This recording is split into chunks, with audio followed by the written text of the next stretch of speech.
Thank you for joining us for the technical training portion of Alertus's certification program. This session will provide an Alertus system overview and cover the Alertus server and endpoints. Please be sure to review the technical training questions associated with this presentation, as you will be asked to take a short quiz following the training session.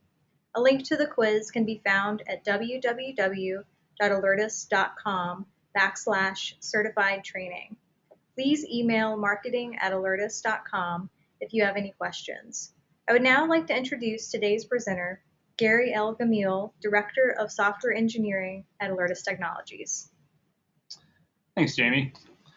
I'm going to do a technical overview of the Alertus system for you all. This is essentially the navigational points we're going to talk about today. First, we're going to start with the Alertus server, kind of talking about the system itself. And then we'll dive into each of the Alertus endpoints. We'll do a technical overview of each endpoint, and we'll talk about any kind of implementation considerations when deploying these endpoints. Then we'll speak a little bit about integrations, both inbound and outbound. We'll cover how to activate the system. And finally, we'll talk about the Alertus implementation process and the steps that need to happen to get you up and going with your Alertus system. So the Alertus system can really be divided into three primary components. We have the Alertus server, which is the central or core part of the system. We have various endpoints that can be added on as needed. These are broken up into hardware and software. And we have several other third-party systems that can also tie into the system, typically through integration. So we can tie in from personal messaging systems or giant voice systems or any kind of other kind of vendor or even homegrown system. So the first place to get started is talking about the Alertus server specification. So you can install the Alertus software on either a dedicated physical or virtual server. Virtual is usually preferred, but physical is perfectly fine. The operating systems that we typically recommend are 64-bit Windows Server 2008 R2, 2012, or 2012 R2. The actual server specs will vary a little bit. It really depends on the number of clients and how complicated the integration is and what you're actually trying to accomplish. We generally recommend 2 cores of CPU, typically 2 gigahertz or higher, but RAM can vary between 4 to 8 gigabytes of RAM. If you have any specific questions, we can provide more information, and actually the Alertus support site has all the details for different client sizes. We typically recommend 20 gigabytes of free space since the client is installed to the C drive. The server actually has 4 primary components. It runs on a Java 8 stack. We use a Java 8 server JRE. We use a web server, which is Apache HTTPD. And we use an application server, which is Apache Tomcat. This all has a MySQL database backend to store various configuration data. And the good news is that all the server components are provided by Alertus. We have a package installer that can easily be used for upgrades as well as the initial installation, and we'll provide this to you. So several ports are required by the Alertus server. The first port is TCP port 80. This is where all the primary communication occurs. And the Alertus console and Alertus endpoints all use this port for communication. I just want to mention here that the Alertus server is not compatible with IIS or Internet Information Server. This is very commonly used in a lot of versions of Windows, and unfortunately, it also uses port 80. So make sure to disable IIS when you're installing your Alertus server. TCP port 443 is also used by Alertus for secure access. You can secure it with an SSL certificate. And Alertus console and the mobile clients, as well as the REST API, actually use TCP port 443. Lastly, we have TCP port 8280. This is an optional port. It's only used for integrations with the Alertus SOAP API. So on the server, there are really 2 primary applications. There's the Alertus console, which is the graphical user interface, and the Alertus middleware. So the Alertus console is typically used to send and cancel any kind of alerts. You can configure the system. You can configure devices like alert beacons and Alertus desktop clients. And it can also be used to view reports. So after activation, you can view which alerts received, which devices received the alert, which devices acknowledged the alert, view report data, configuration data, similar things like that. But the second part is the Alertus middleware. The Alertus middleware is really kind of the brains of the entire Alertus system. It communicates directly with the Alertus endpoints, and it's really where all the integrations occur. So all the backend logic, all the actual alerting is performed by the Alertus middleware section. So this network diagram here really kind of shows on a high level the Alertus architecture. So on the right side, you'll see here we have the network. The Alertus server is typically installed on premise, although it could be also cloud-based if desired or hosted. So we've got the Alertus server here. We have Apache web server running, which communicates to Alertus Tomcat. Alertus Tomcat, of course, has the two Alertus applications we were just mentioned earlier. And these communicate with two different MySQL databases. There's Alertus Web and Alertus DB database. Then we have the various Alertus devices that communicate with the server. We've got the Alertus desktop clients communicating on port 80 as well as the alert beacons. And then the Alertus console, as we mentioned, can be accessed over 80 or 443, depending if an SSL certificate has been installed. And lastly, any kind of integration partners, inbound and outbound. Inbound typically is port 8280 or using SOAP, or 443 using REST. And outbound, of course, could be using a variety of protocols. Next, I'd like to speak about the various Alertus endpoints and just do a quick overview of each one. On the left side, you'll see here we have the alert beacon and various peripherals which can be attached to the alert beacon. The alert beacon is basically a wall-mounted all-hazards device that has sounder and a visual display. And it really is a very smart device, and you can attach various peripherals for different situations. You can attach an LED sign if you need a larger message to be displayed in like a public space. You can attach panic buttons if you need some kind of input or you need to stimulate some kind of duress action. As well as various, sirens and strobes, many of which can just be purchased, in the secondary market or from us directly. Next is text-to-speech. This category really deals with our Alertus text-to-speech technology, or also known as TTS, and it comes in various form factors. We have the indoor TTS, which is a self-contained speaker, which can be attached also to the alert beacon, and it will basically enunciate the text message. For outdoor options, you have our standard outdoor TTS as well as our giant voice interface, and these really can be used outdoors just depending on how big of an area you need to alert. And lastly, for our fire alarm interface, you can attach the TTS audio output into an audio input on a fire alarm panel, and you can use your existing basically fire system and PA system to enunciate throughout the building. There are three primary types of software clients on the third column. We have the Alertus desktop client, which can be deployed on Mac or Windows clients. It's a full screen alert as well as a partial screen pop-up. We have the digital signage override clients. These can be installed on typically a digital signage player or actually digital signage screens depending on the vendor. And they basically take over the digital signage in the event of an emergency. And we also have cable TV override clients, which basically performs the same function for cable TV, analog or digital, and a variety of different setups. Then in the last column, we have various other types of endpoints, such as our Alertus mobile clients. We have various third-party integrations with personal messaging and outdoor area alerting. And lastly, we have VoIP phone integration, which allows you to basically send your notifications to various VoIP phones. So let's go a little further into the alert beacon. This is a visual representation of the alert beacon. As you can see, it's got a couple different major components. We've got the screen here in the center. It displays a time when there's no active message. And then after that, it basically will display an alert message when there is an active message. You've got a sounder here that can play up to 8 different tones. We've got 2 buttons on the front of the unit. We call the top one up typically and the bottom one down. And we've got lights around the edge of it inside the frame of the unit. And we've got 8 different flashing patterns the beacon can display. There are both green and red LEDs. So there are multiple colors that can be used. For example, you could use the green for an all clear message and the red for an emergency message.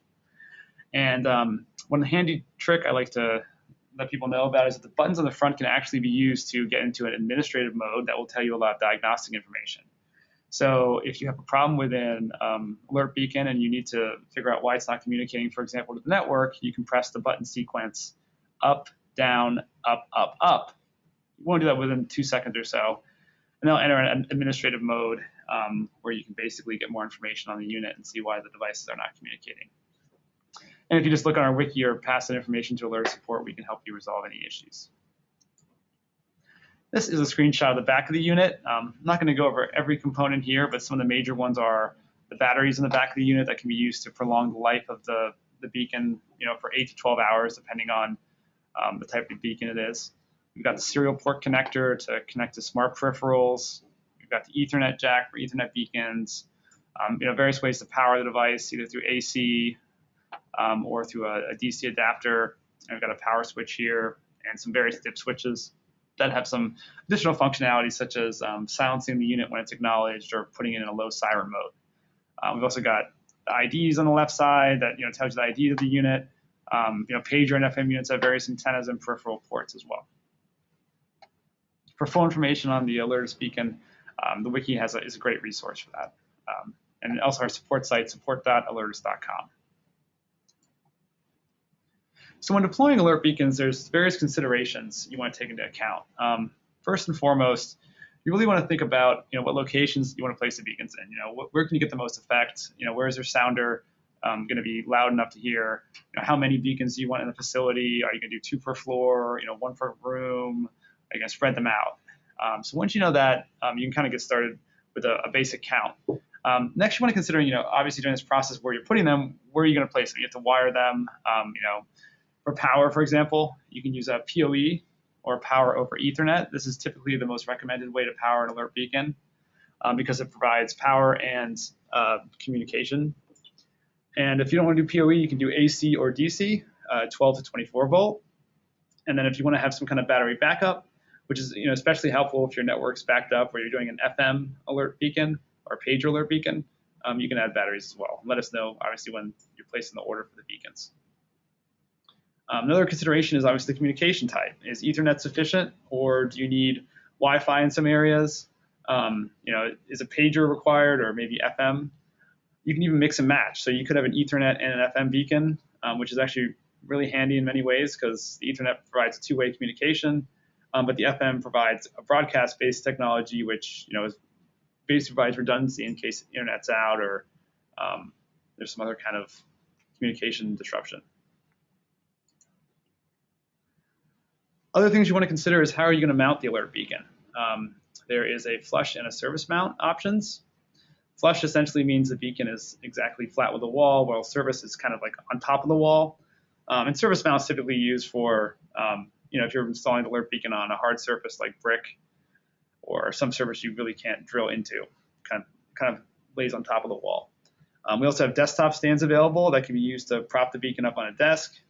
If you're placing the alert beacon in a basically an environment that might be dangerous, or there, say a gym, or the alert beacon could potentially be damaged, you can get a WireGuard protector as well.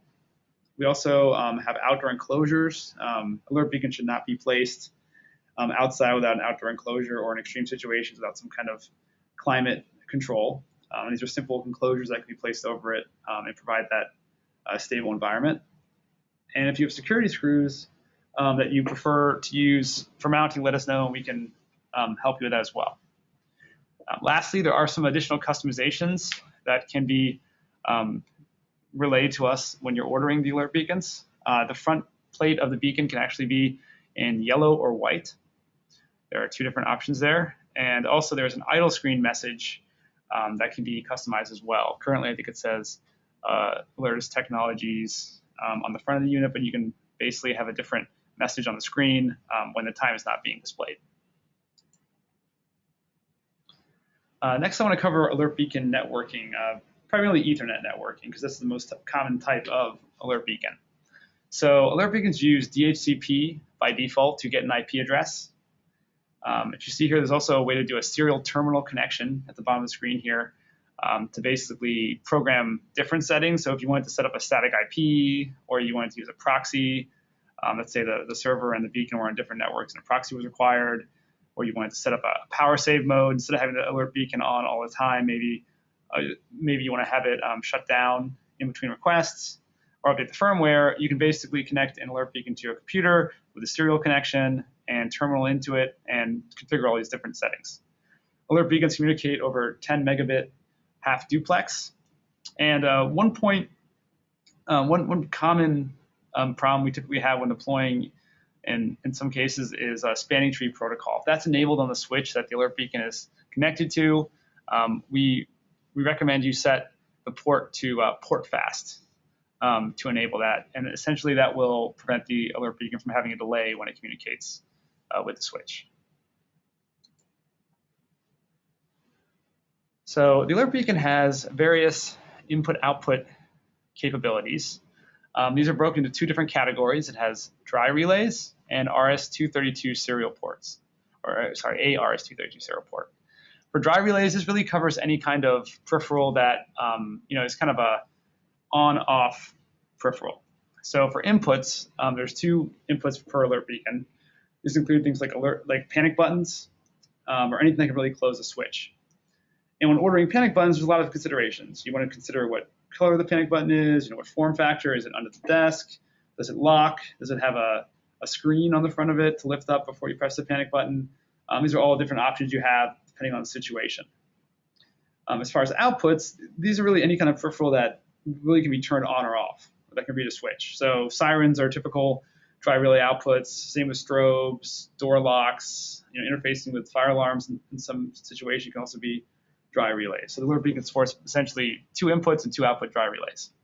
RS-232 or serial port peripherals are what we consider smart peripherals. You can only do one per alert beacon. They actually pass actual data between the device and the peripheral. So text-to-speech and the LED marquee are really the two major types of smart peripherals. And you have a variety of different form factors, indoor and outdoor for both these peripherals. One more thing about smart peripherals is that they actually communicate with the server and they actually report their status. So in the event that a smart peripheral is disconnected or a cable goes bad, the Alertus system can notify a group of users that there is an issue.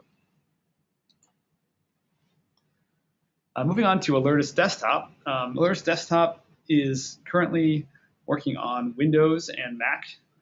Windows, we support Windows XP or greater with the .NET 2.0 framework installed, and we require around 18 megabytes of hard disk space for the install. Mac is currently available on OS X 10.5 Plus, and we even support the newer versions like Yosemite, and it requires only 1 megabyte of free space.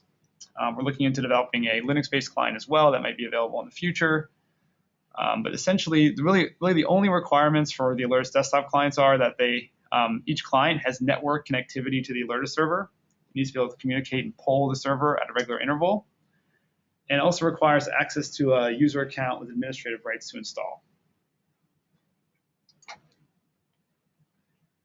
So when deploying Alertus Desktop, there's several considerations to take into account. The first one is, how many actual Alertus desktops are you looking to set up or install? This is required for licensing, and it also helps control the server specifications, as we mentioned earlier in the presentation. The more desktops you have, potentially the stronger hardware you would need to support them. We also have different flavors of the Alertus desktop client. There's a basic client, which is full screen, and there's a premier client, which has various features such as allowing HTML templates, partial screen alerts, text-to-speech, the ability to play an audio file, among many other features. Fortunately, this is the same client software, and all that needs to be done is essentially some configuration and licensing on the server. So you could push this out and upgrade later very easily. In addition to that, the Premier version of the Alertus Desktop has a USB panic button capability. This can either be a hardware button or essentially this is a hardware button, the USB component, but you can also even click a button in the application to launch a panic button from your system tray or pressing a shortcut on your keyboard. And this comes in a variety of different form factors as well. When you do the Alertus desktop deployment, you're going to need a configuration file and an organizational logo. And these are both customizable. You can set up your organizational logo that gets displayed in the upper left-hand corner. The configuration file allows you to control really all the behavior of the client, everything from can the user close it, is it running, does it run on startup, what does the text say when you read more about the application, etc. So there's a lot of options there. That's all configurable. The desktop client also communicates with the Alertus server at a fixed polling interval, which can be controlled on the server level. So just you want to figure out, do you want to communicate every minute or so? Do you want something slower, maybe every couple minutes, or do you need something faster, like every 10 to 20 seconds? For deployment, you have really a lot of different options. The Alertus desktop is an MSI installer for Windows, and it's a PKG for OS X. So any kind of deployment tool that can handle those can be done pretty easily. Group policy is very common. Central imaging, some desktop management suite, or in a pinch, you can even just manually install it yourself, per client computer if needed. There are some special deployment situations. Kind of hard to go in full depth on these in this short presentation, but if you're doing imaging, deep freeze, or VDI, we recommend you check out the Alertus support site. Imaging in particular, we definitely support it, but if you've done it incorrectly, you can just cause some deployment issues that are not fun to resolve later. So digital signage is another product of ours that's very similar to Alertus Desktop. Essentially, it's been designed specifically for digital signage and has some serial input-output controls and a slightly different display. As you'll see, it's a scrolling-based alert instead of a kind of a full-screen alert with a button to close. So when doing digital signage, you want to consider how many signs and players you have. You want to consider the vendor. Where's the content actually coming from? We have some relationships with several major vendors, including Vizix, 4Wind, Scala, among others that we've been proven to work with before. That we can essentially install a digital signage client on the same media player. In those cases, that's pretty straightforward integration. And that's really essentially a Windows-based client. So if you have a digital signage player that runs on Windows, that's typically how we resolve that. However, if it does not run on Windows, you have a couple other options. If you can load content from a URL, we can set up the Alertus server to act as a proxy, and we have a very innovative solution to handle alerts that way. Additionally, if the digital signage player can read RSS feeds, then it can be set up to read content, read RSS content provided from the Alertus server. So there's a couple different options there. If you have any questions at all, see if Alertus supports a major vendor, just contact Alertus support and we'll be happy to help you out. So cable TV is a little more complicated. It really depends on the organizational setup. So it's really a bunch of different directions this can go into. But essentially, the key is this organization have a head end. A head end is basically a central point where all the cable communication comes in for the facility or for the organization. If it does, it's usually pretty straightforward to override it at the head end. And things to consider are how many channels the cable channels are being overridden. Is it analog or digital signals or both? Do you have any existing hardware? For example, many organizations may have an EAS encoder decoder. This is basically a specialized box that gets emergency alert system messages.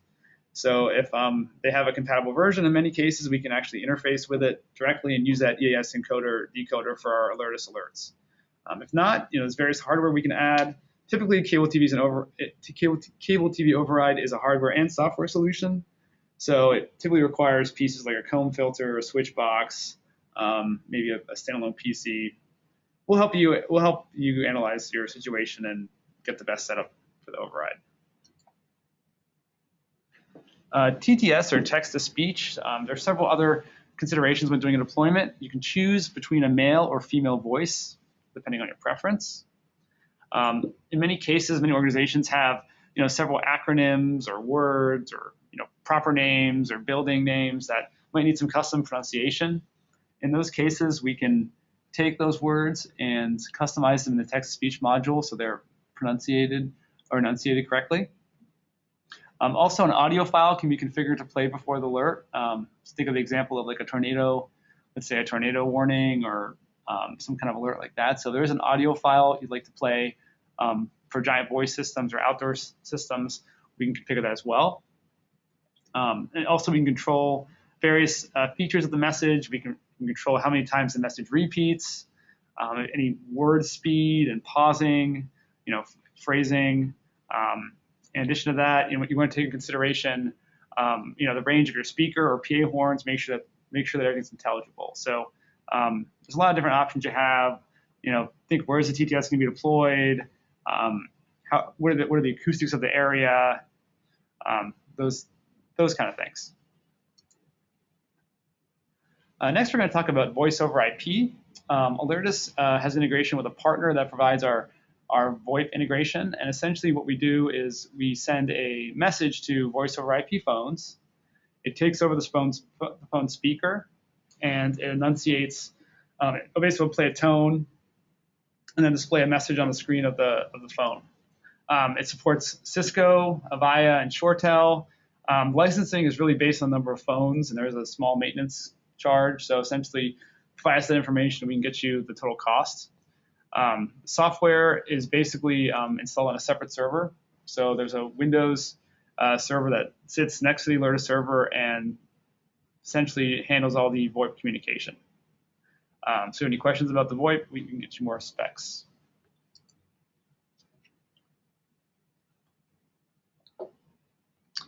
Next, I'm going to talk about the Alertus mobile clients.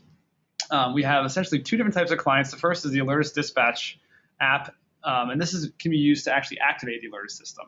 It is Android and iOS compatible, and you do require an SSL certificate installed on the Alertus server. So if you don't have that already, you're going to want to urge the customer to set that up. And currently, we don't support wildcard certificates. We're currently using single site certificates, but essentially the Dispatch app uses our REST API, which we'll talk about in a couple minutes. So that's why the SSL is required for security. The server must be internet or Wi-Fi accessible. So if you're on your mobile phone and you're on the local Wi-Fi, you can send alerts. But if you're at home, for example, and the server is behind a local network, in many cases it's not going to work. So think about that as far when you're deploying the application as far as network accessibility. The Alertus app is really the recipient app. It's a mobile app that receives push notifications. So when an alert happens, you can receive it directly on your phone. It also supports Android and iOS, and it uses a cloud service for the push notifications. So the Alertus server just needs access to the cloud service. Next, I want to cover integration. It's really a strength of the Alertus system is that we tie into all these various systems to really get you a single point activation. So really, why integrate? What are the benefits? Well, by having a single point activation, by having one single thing that you do to activate, you're really shortening the activation time. You're limiting the amount of steps required in the event of emergency. You're reducing the potential for any kind of user error. You're not relying on someone who might be out that day or someone who might forget the protocols. And you're automating everything most importantly. So it's just usually faster, more reliable, and repeatable. So we have over 20 partners and organizations which have integrated into the Alertus system using our various APIs. And I'll just cover these briefly. We have a SOAP API and a REST API. The SOAP API has been around since our inception and is much more mature and widely developed. And it uses port 8280 for all communication. It does use IP whitelisting for security. So when using the SOAP API, we just need to know the IP address of the calling application. For partners, we have all this information already, so it's typically not an issue. But when doing custom activations or custom integrations, you can provide this to us. The REST API is our newer API. It has some additional features, mainly credentialed security. So when authenticating with the REST API, you provide a username and password. And with the username, we can get more information such as your role, and we can restrict users to view different types of alerts or particularly from canceling a message, for example, or accessing certain things. So it gives you a lot more capabilities there. It uses port 443 and SSL, but both APIs are really great choices, and they really allow you to kind of tie your systems together. Aside from the API, there are several other inbound integration options. The Alertus system is able to reach out to various RSS or ATOM syndication feeds and receive alerts. So when an ATOM feed or RSS feed changes information, it can trigger an event in the Alertus system, and a certain action can be initiated, like launching an alert. In addition, there's a alerting standard called Common Alerting Protocol, or CAP. And CAP essentially is an XML-based format for sending alerts. And we can receive CAP alerts through a variety of methods. NOAA, for example, and the National Weather Service has CAP alerts that they publish publicly for the public. And we can receive those alerts, as well as just any really RSS atom URL that supports CAP. In addition, FEMA has a program called IPAWS Open that they're trying to push for disseminating public learning information as well as private information in some cases. And we can interface directly with IPAWS Open as well as any EAS feeds that have CAP data. Next, let's transition to outbound integration. So in addition to being activated by other systems, the Alertus application can push alerts to a variety of different platforms. So as you see, we have a variety of third-party API integrations, Blackboard, Obsidian, Everbridge, Facebook, Brave, Synapse, and Twitter are just a couple of them. We're adding them every day. In addition to that, we can also push a CAP alert to a variety of sources, such as using an HTTP post is one of those methods. The Alertus ThreatWatcher is a component of the Alertus system that essentially monitors data to receive alerts. So there's a little bit of overlap with some of the previous inbound and outbound methods we talked about, but I just wanted to highlight this component. Essentially, it runs in the Alertus server. When it detects something has changed or a new alert is there, you can basically take an action on the Alertus side. So it works for NOAA alerts. It also works for lightning detection services. We work with 2 different lightning detection feeds. So you could be alerted if there's a lightning event within a custom mile radius, or even when that event has cleared, there's an all clear issued. In addition, like really any RSS or ATOM feed can be monitored, like a missing child feed or a weather feed or a news feed. Also, CAP can be read from the ThreatWatcher and IPAWS Open EAS. Next, I want to highlight some advanced system features of the Alertus system. I don't want to go into every feature, but just kind of high level what each of these does and what the real benefit is.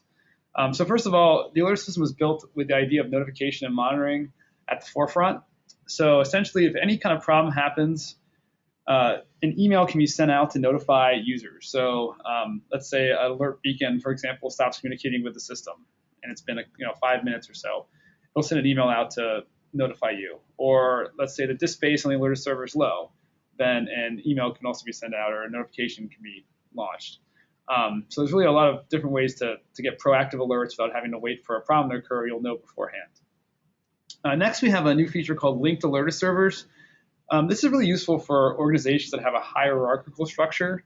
So take the example, for example, of a school district. Maybe you have a district office, you have several smaller schools. You could set up the Alertus servers in a linked arrangement where you have a parent, which would be the school district, or the main offices, and child servers would be all the schools. And you could have you could launch, for example, all child servers from the parent server. So it gives flexibility there. It allows really a hierarchical structure. Next, we have a concept called custom event triggers. As you've heard from this presentation, really, there's a lot of events that occur in the Alertus system, from NOAA events or lightning events or panic button events. All these really can be customized with this business logic that we've developed called custom event triggers. So when an event happens, the Alertus system takes it in and then performs a corresponding system action. Device assignment rules are a way to assign devices to groups in an automated way. So Alertus Desktop is, really the main benefactor of this. Instead of having to, manually assign, thousands of desktops for some customers, you can set up these centralized rules that assign to a group or location. So if your IP subnets in a building are geographically distributed, you can set up a device assignment rule saying all IP devices checking in the subnet range should be assigned to building 1, and all IP devices in this subnet range should be assigned to building 2. So it's a really handy centralized way to group devices from the Alertus server. Lastly, we have various single sign-on support. You do cat card login, we do shibboleth, as well as Active Directory.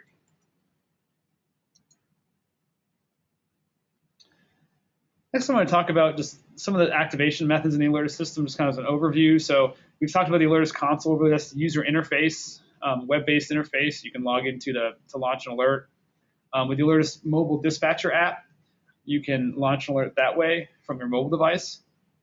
Additionally, panic buttons attached to alert beacons or Alertus desktop clients can be easily pressed and activated to trigger a pre-planned scenario, as well as third-party systems. The variety of the integrations that we mentioned earlier can be used to trigger the system, or any kind of automated event that's picked up by the Alertus ThreatWatcher feed. So in the Alertus system, I think it's helpful just to understand the parts of an Alertus message. Really what's required to actually send an alert. There's really 4 pieces of information when you need to send an alert, and we try to consolidate it so it's really easy to provide the information to quickly get an alert out. The first piece is the message text. This is the message that will be displayed on the alert devices, or pass through TTS or downstream. It's pretty self-explanatory. Next, we have the duration. This is how long the alert will last for. You can have it as short as 2 minutes or as long as 15 days if you'd like. Next, you can target the exact recipients that will actually receive the alert. So you have various options here. You can either decide to activate all devices.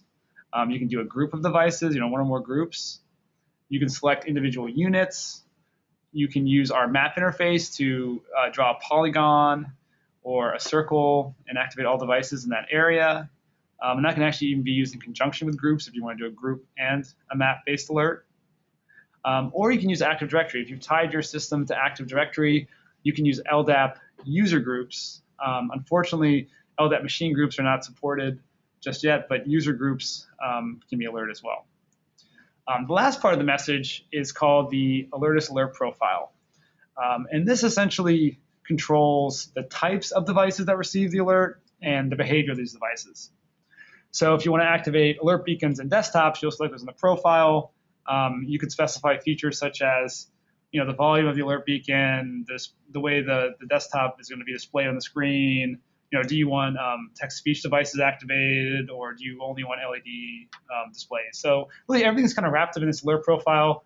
We recommend typically that customers create a profile per type of event. So if you have an evacuation profile, when it's time to evacuate the building or the campus, you just select that profile. So it makes it really easy to set up beforehand. And instead of having to know, like, hey, for an evacuation, do I have to do desktops and beacons and all these different settings, you just select the evacuation profile, and it makes it a lot easier and less error prone. So in the Alertus console, there's 3 primary ways to send an alert.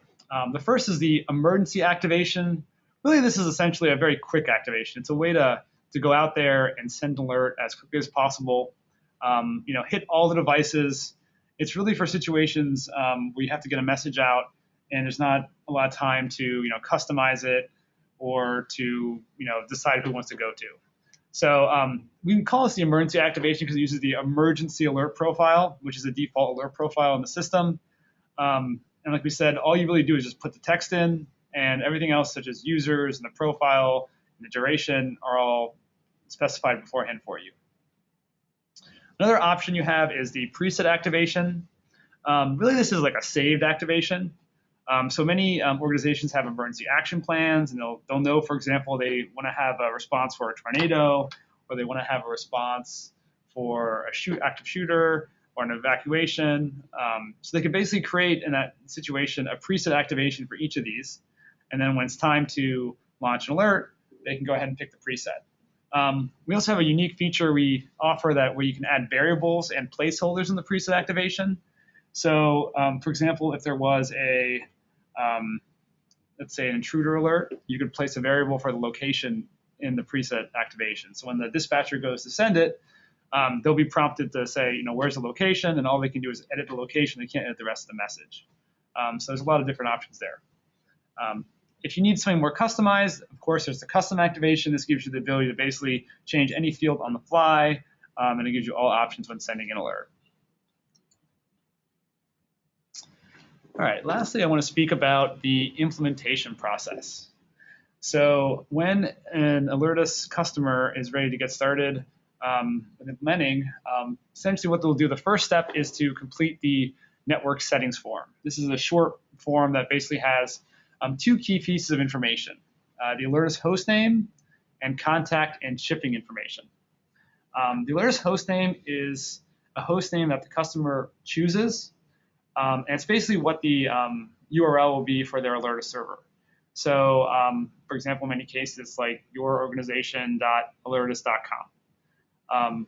Once it's selected, they return this to Alertus. Alertus will build their software and will make it available on the My Alertus customer portal. This is available at my.alertus.com. It also can be accessed at support.alertus.com, and note that it's at HTTPS instead of HTTP. So once it's available, the customer downloads the software, and then they provision a server. So using the specifications based on the number of clients they expect to have. And after that, they'll create a DNS entry. This can either be an A record or a CNAME alias that will point the server to the hostname they provided. Next, they'll essentially take the software they downloaded, install it on the Alertus server, perform any kind of configuration or setup, like setting up email or various other options. And once that's complete, we recommend setting up the endpoints last, installing those throughout the facilities, setting them up, configuring them in the system. And once complete, you'll have a fully functioning Alertus server. We'd like to thank everyone for joining us for the technical training portion of Alertus's certification program. As a reminder, be sure to take the technical training quiz to certify that you have viewed this session. The quiz can be found at www.alertus.com/certified training. Please email marketing@alertus.com if you have any questions. And that's it.